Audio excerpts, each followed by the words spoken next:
जैसे ही वे सीलिंग के होल से देखते हैं तो पता चलता है कि वे स्पेस में हैं और कंफर्म करने के लिए वे दरवाजा खोलते हैं और वॉल्टर बाहर थूकता है। उसकी थूक स्पेस में फ्लोट कर रही होती है, यही नहीं पूरा घर आउटर स्पेस में फ्लोट कर रहा होता है। फिर वे ये बात लीजा को बताने जाते हैं। वे खिड़की खोलकर उसको दिखाते हैं लेकिन वो सोचती है कि रात हो गई है। उसे तो सिर्फ अपना डेट मिस करने की फिक्र होती है और वो तैयार होने जाती है। अब दोनों लड़के उसको समझाते हैं कि मेरी माँ पहले धरती पर तो चले जाएं फिर डेट पर चले जाना। वे उसके सामने गेम खेलते हैं लेकिन इस बार कुछ खास नहीं होता। वॉल्टर को प्रमोशन मिलता है और वो स्टारशिप का कैप्टन बनकर 2 पोजीशन आगे चला जाता है। लीजा सोचती है कि ये दोनों शैतान उसको बेवकूफ बना रहे हैं और वो डेट के लिए तैयार होने लगती है। अगले राउंड में एक कार्ड निकलता है कि आपका टीममेट अगले 5 टर्न्स के लिए फ्रोजन चैम्बर में होगा। और ये क्या, लीजा का बाथरूम पूरी तरह से फ्रीज हो चुका है और लीजा खड़ी खड़ी फ्रीज हो गई है। फिर वॉल्टर आग से आइस को पिघलाने की कोशिश करता है लेकिन डैनी कहता है हमें पहले इंस्ट्रक्शन पढ़ लेने चाहिए। गेम इंस्ट्रक्शन में लिखा होता है कि एक बार गेम शुरू कर दिया तो एंड तक खेले बगैर वे बाहर नहीं निकल सकते। अब वॉल्टर की बारी आती है और उसका कार्ड कहता है कि उसका रोबोट खराब हो गया है। तब एक बड़े रोबोट की परछाई दिखाई पड़ती है लेकिन बाहर आता है एक टेंगू सा रोबोट जो कहता है ये एक इमरजेंसी है। लेकिन देखते देखते वो रोबोट बड़ा होने लगता है, वो घर के साइज का हो जाता है और इन दोनों को एलियंस बताकर इन्हें डिस्ट्रॉय करने आता है।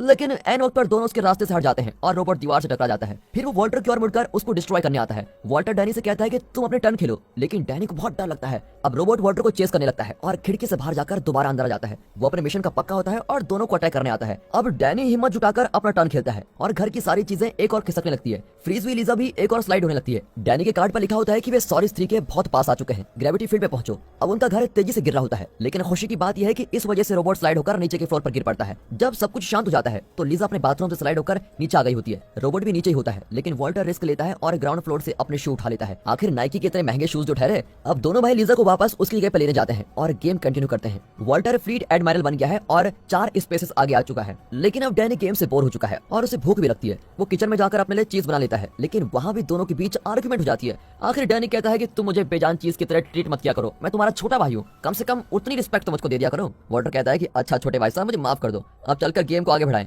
डैनी के अगले मुंह में उसे कार्ड मिलता है कि तुम्हारे घर जार्गन्स आने वाले हैं और तब बड़ी तेज आवाज आती है। वे देखते हैं कि उनके घर के पास एक बड़ा स्पेसशिप जैसा ऑब्जेक्ट आकर रुका है। वो किचन के अंदर आकर शूट करने लगता है। दोनों भागते हैं लेकिन वो हर तरह से उनको फॉलो करके शूट करता है। अब इस भगदड़ के बीच वॉल्टर अपना टर्न लेता है और उसका कार्ड कहता है कि रिप्रोग्राम करो, लेकिन वे नहीं जानते कि इसका क्या मतलब है। वॉल्टर उस जॉर्गन को कार्ड दिखाता है, लो कर लो बात। वो क्या कार्ड पढ़कर इनकी मदद करेगा? वो उल्टा और तेज शूट करने लगता है। अब डैनी खेलता है तो कार्ड बताता है कि एस्ट्रोनॉट को बचाओ। वे छुपने जाते हैं लेकिन डोरबेल की आवाज आती है और डर के मारे वे दरवाजा नहीं खोलते। लेकिन दरवाजा तोड़कर एक एस्ट्रोनॉट अंदर आता है पर वो अच्छा आदमी लगता है और इनको अटैक नहीं करता। वो वॉल्टर को एडवाइस भी देता है कि तुम अपने छोटे भाई से इतना बुरा बर्ताव मत क्या करो क्योंकि तुम्हें उसकी जरूरत कब पड़ जाए तुम्हें भी नहीं पता। वो आगे कहता है कि अगर तुम्हें जॉर्गन से बचना है तो इस पूरे घर को छुपाना होगा। उसके कहने पर दोनों भाई सारे इलेक्ट्रिक इक्विपमेंट्स को ऑफ करके फायरप्लेस की आग भी बुझा देते हैं। अब पूरे घर में अंधेरा हो जाता है और जॉर्गन्स अटैक करना बंद कर देते हैं। फिर एस्ट्रोनॉट सोफे को आग लगाकर आउटर स्पेस में धकेल देता है। जॉर्गन्स उस सोफे को फॉलो करने लगता है क्योंकि आउटर स्पेस की ठंडक में जॉर्गन्स को गर्मी की जरूरत होती है। इसलिए जॉर्गन्स से लड़कों को बचाने के बाद एस्ट्रोनॉट फ्रिज में खाना ढूंढता है। दरअसल वो एक ट्यूब का पेस्ट खाकर 15 साल स्पेस में जिंदा रहा। एस्ट्रोनॉट को उनका सारा खाना खाते देख वॉल्टर कहता है कि मैं फ्लीट एडमायरल हूँ, तुम मेरा खाना मत खाओ और तुरंत मेरे घर से निकल जाओ। इस पर एस्ट्रोनॉट कहता है कि मुझे भी फ्लीट एडमायरल वाला कार्ड मिला था तो मैं भी तो तुम्हारे रैंक का ही हूँ। डैनी के कार्ड से मैं यहाँ पर आया हूँ, इसलिए अगर वो कहेगा तो मैं चला जाऊंगा।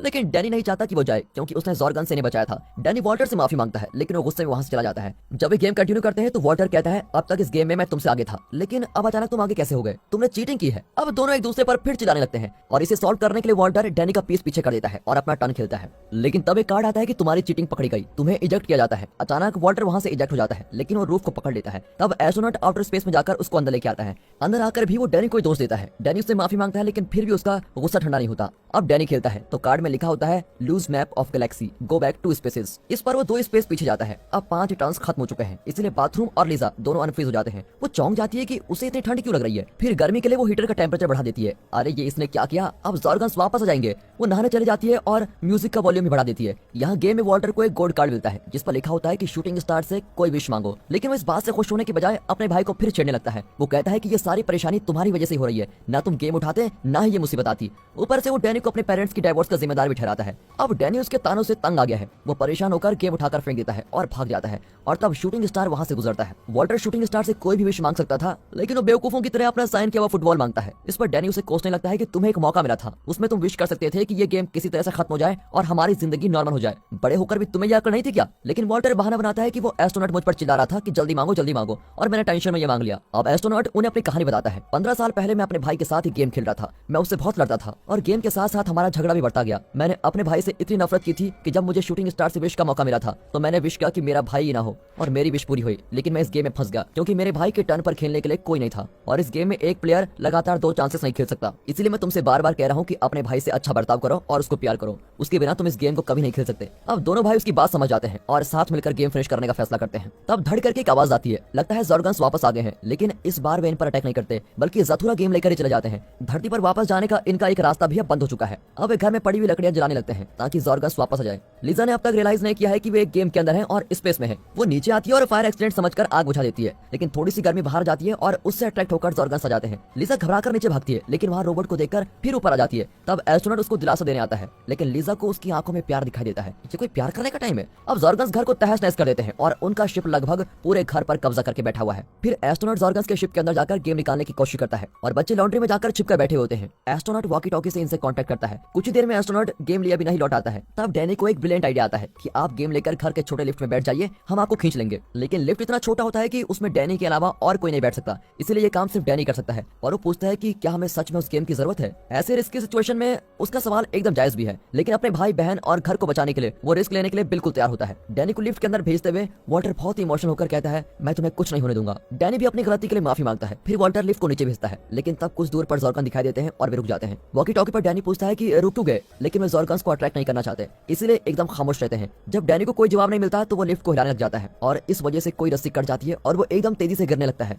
फिर एस्ट्रोनॉट बड़ी मुश्किल से रस्सी को पकड़ लेता है, लेकिन उसकी आवाज से ज़ोरगन्स उनकी ओर आने लगते हैं। अब डैनी बेसमेंट के बहुत पास पहुंच चुका है। वो नीचे कूदता है और गेम्स को उठाता है, लेकिन ये सिर्फ एक बॉक्स है। गेम तो ज़ोरगन्स के शिप में है। अब डैनी ज़ोरगन्स के शिप में जाकर गेम को निकालना चाहता है। फिर एस्ट्रोनॉट उसको वार्न करता है कि वहां मत जाओ, लेकिन डैनी एक साहसी लड़का है और शिप में चला ही जाता है। वहाँ एक ज़ोरगन से बचकर वो आगे बढ़ता है तो वहाँ 4 आंखों वाले कुछ बकरे होते हैं। उनके बीच से निकलकर वो गेम उठा ही लेता है, लेकिन अब उसके पास वॉकी टॉकी भी नहीं है क्योंकि एक ज़ोरगन ने उसे कुचल दिया था। आखिरी बार एस्ट्रोनॉट ने कहा था कि जब तक मैं न कहूं तुम ऊपर मत आना, लेकिन डैनी ने वो मैसेज सुना ही नहीं था। इसलिए गेम उठाकर वो सीधे लिफ्ट में जाकर बैठ जाता है और उसको हिलाने लगता है ताकि एस्ट्रोनॉट ऊपर से उसको खींच ले। ज़ोरगन इस मूवमेंट को नोटिस कर लेता है और रस्सी काट देते हैं। इससे लिफ्ट जमीन पर लैंड हो जाता है। लौटते वक्त डैनी किसी चिपचिपे लिक्विड पर पैर रखता है और इस वजह से अब ज़ोरगन उसका रास्ता ट्रैक करने लगते हैं और आवाज देकर दूसरे ज़ोरगन्स को बुला देते हैं। लेकिन इससे पहले कि वे डैनी को पकड़े, वॉल्टर उसे ऊपर खींच लेता है। सीढ़ियों पर उन्हें कई और ज़ोरगन्स मिलते हैं। इतने में रोबोट वहां आकर वॉल्टर का गला पकड़ लेता है। अब उसका रिप्रोग्राम कार्ड काम करने लगता है और रोबोट उसको छोड़कर ज़ोरगन्स के पीछे जाता है। उससे डरकर ज़ोरगन्स भाग जाते हैं और रोबोट उनके स्पेसशिप को डिस्ट्रॉय कर देता है। लेकिन घर में अब भी एक ज़ोरगन है और वो दोनों भाइयों को पकड़ने वाला होता है। एन वक्त पर लिजा उनको बचा लेती है।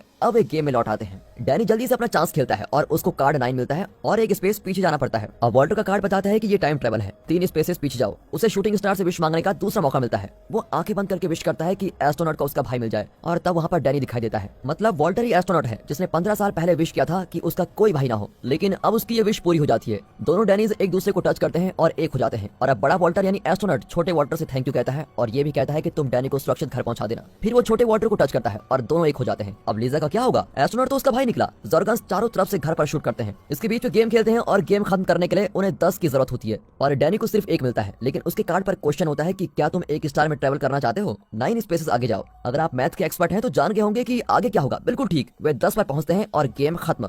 लेकिन घर की चीजें जलने लगती हैं और गेम का बॉल बहुत फास्ट स्पिन करने लगता है। फिर अचानक बॉल रुक जाती है और तब एक कार्ड निकलता है जिस पर लिखा होता है game over, thank you for playing. सब एक दूसरे को ताकने लगते हैं कि आखिरकार गेम ओवर हो गया, लेकिन वे कहते हैं कि घर धरती पर क्यों नहीं आया। तभी एक स्ट्रॉन्ग फोर्स घर की दीवार तोड़ देता है और लिजा को एक ब्लैक होल में अपने अंदर खींच लेता है। दोनों भाई किसी चीज को कसकर पकड़े हुए बैठे होते हैं, लेकिन बाकी सारी चीजें ब्लैक होल के अंदर जाने लगती है। गेम बोर्ड के पीसेस अब भी चल रहे होते हैं। फिर वॉल्टर भी ब्लैक होल के अंदर चला जाता है। अब डैनी अपनी आंखें बंद करता है और अपना छोटा सा गला फाड़ कर चीखता है और फिर क्या, वो अपने आप को घर में सही सलामत पाता है। उसके सामने गेम बोर्ड होता है और उसका भाई टीवी के सामने बैठा होता है। डैनी की उंगली गेम के स्टार्ट बटन पर होती है और वॉल्टर कहता है कि खबरदार उसे दोबारा दबाया तो। वे पूरे घर को चेक करते हैं और सब कुछ ठीक ठाक होता है। ऐसा खतरनाक गेम खेलने के बाद दोनों भाइयों को एक दूसरे की कदर होने लगती है और दोनों अच्छे फ्रेंड्स बन जाते हैं। इतने में टीम आ जाता है और वे अपने पापा को सारी बातें बताने लगते हैं, लेकिन उनकी बातों को सीरियसली नहीं लेता। वो सिर्फ इस बात से खुश होता है कि उनके बेटे सही सलामत रहकर प्यार से खेल रहे हैं। फिर दोनों बाहर खेल रहे होते हैं और तब उनकी मां उनको लेने आती है। लिजा कहती है कि यहाँ जो कुछ हुआ उसके बारे में किसी को कुछ नहीं पता चलना चाहिए, समझे? ओके दीदी, ये कहकर दोनों उसके साथ अपनी माँ की कार में बैठ जाते हैं। फिर दिखाते हैं कि आसमान से एक बाइसाइकिल गिरती है। लगता है किसी और ने गेम खेलना शुरू कर दिया है। और दोस्तों, इसी के साथ ये मूवी यहाँ पर